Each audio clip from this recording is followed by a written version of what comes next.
North Korea's state media has also reported on Sunday's meeting, claiming that Kim Jong-un's friendly ties with President Trump had led the U.S. president to request the impromptu summit. The report, however, somewhat downplayed the role of President Panmunjeom in mediating the dialogue. Kim Ji-yeon with more.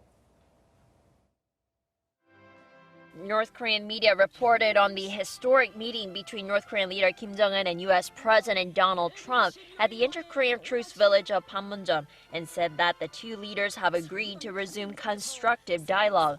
Highlighting that the meeting took place due to President Trump's request, North Korea's state-run Korean Central News Agency reported Monday on the, quote, amazing event in which the two leaders shook hands.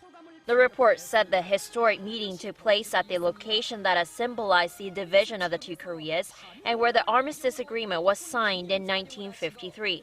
It said the leaders discussed the easing of tensions and hostilities on the Korean peninsula, which could lead to a miraculous turning point through the process of sharing issues of mutual concern that had hindered progress in the past.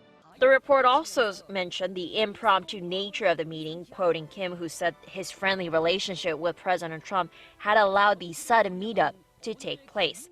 It said North Korea's Minister of Foreign Affairs Lee Young-ho and U.S. Secretary of State Mike Pompeo were present at the meeting, signaling that Pompeo's former counterpart in denuclearization talks, Kim Jong-un, has been replaced.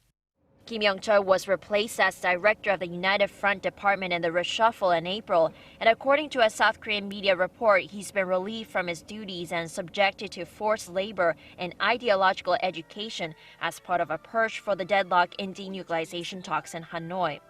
The North Korean media also said that ahead of the meeting between North Korea and the U.S., Kim Jong-un had warmly greeted President Moon Jae-in, but left out the detail that the three leaders stood side by side before heading into the Freedom House of the southern side of Panmunjeom for the one-on-one talks between Kim Jong-un and President Trump. Kim Ji-yeon, Arirang News.